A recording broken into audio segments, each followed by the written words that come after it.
Yesu me bado wo nkume.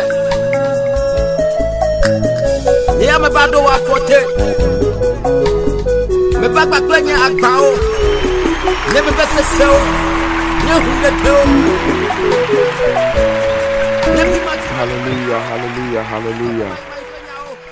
Maouira Medele Ndekanya Egbe Fida Yagbe le 18 mai 2018 ya. Olese Bessia Bebe Maounya so prophète à côté Hervé Bon Bedodo Ndekanya Maouba formulé Agbagbe Odome. Il m'a dit Bene Bakpo Mia so akpe dadane. Zale si ve banami nous sait Bega nami akbe ya. Ejo mo kokko gba poto le miasi akpene.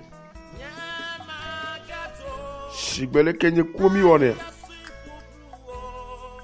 De kayade. Oh. Ne komi va nkumene. Benya gaba sebenya akbe benya. Ya. Yeah. Et haya kole se ndekaya eni exclusivité. Zane ya on la kwa vini ya le podium a dit le Togo bani badi aimé nous dans Seigneur.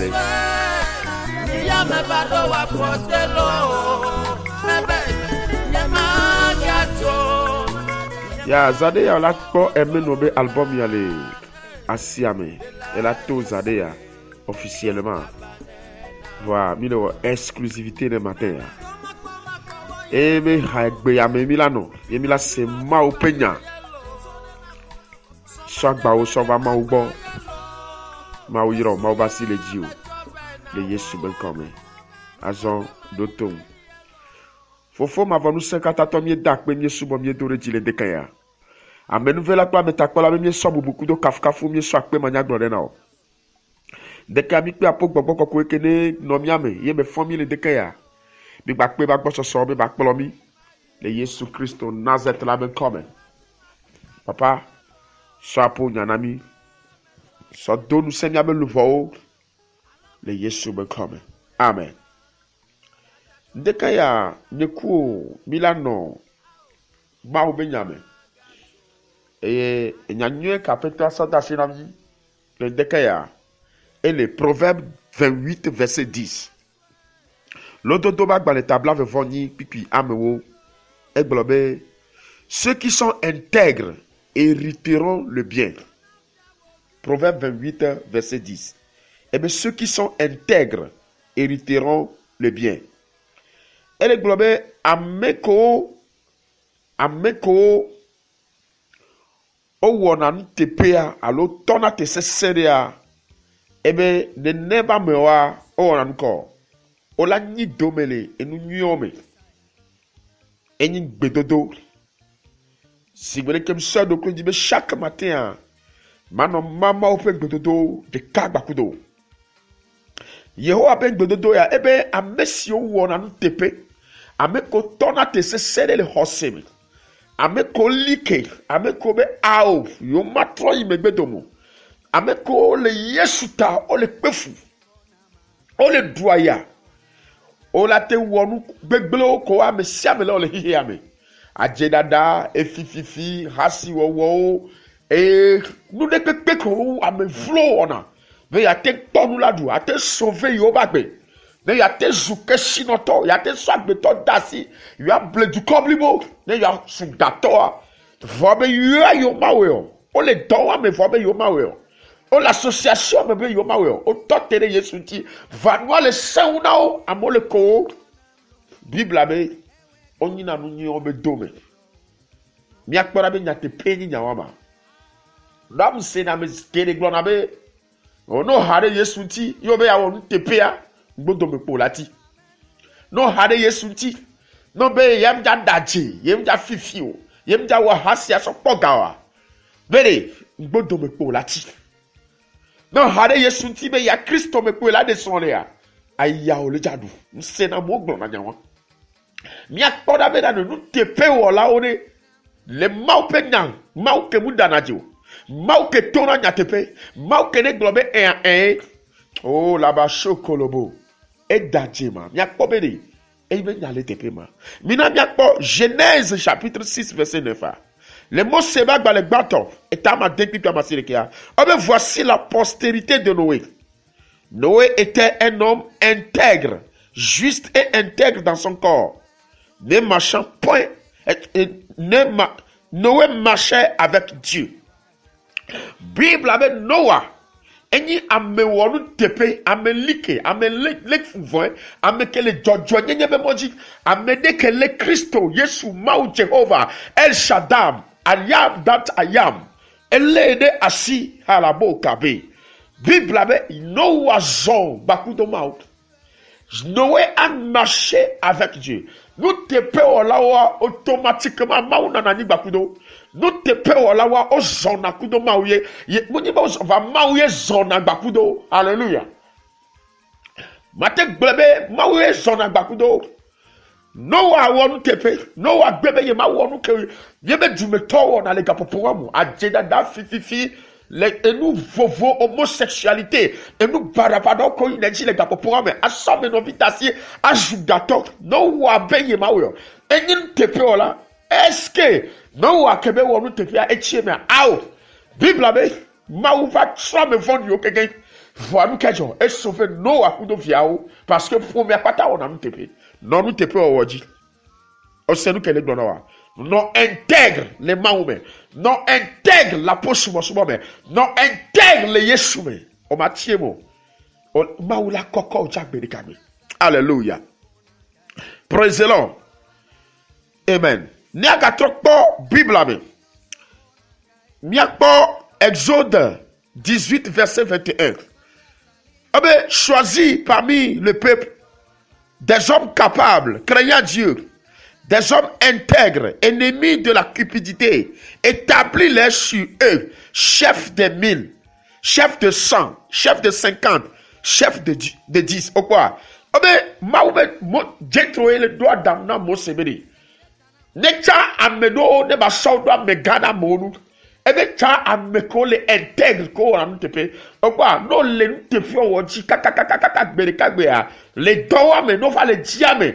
Que la son de chef ou la son les familles mais non va le dire mais que la son de chef de famille ou la son parce qu'à mono confiance de Dieu au dos au note me a signaler son Dieu bon sérieux intégrité et qu'on a me ça il a dit et élevé na me et il a nous sende que qu'on a dans le pekoko alléluia praise the Lord on laisse le prophète à côté bébé les bestial bébé maounyame dès qu'il y a le sonné no be wonu tepe les nous te portent, amegeno ni te portent les church home, les moba home, les gomme jejame, egbe ya kuda mobe nu wona otita, odidi, ova zoom te pe ma wala o, ogbojo o dasi nu kenti o, no nya fetu kene le nu te pe home, e nu ke mauja wona wa o ne kai meja wona, amebe ya yira mu gena la mebe tabecha na mebujo, e ji o pobele jaji, no dakpe ya, no ekpe ya, ame shame ntole na beta, o le se gomme.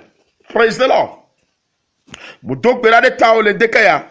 Le Yesu Christo Nazareth la be comme. Mo glonya ni da pe agboji. Me anin te pe ola. No mu wona te pe sa no senya ya ndeka ya. Atrojime. Ne alenu te pe ola si. Ola kwa po ya yira. Ela vakaba. Ela sona ukaba. Le Yesu Christo Nazareth la be comme. Amen.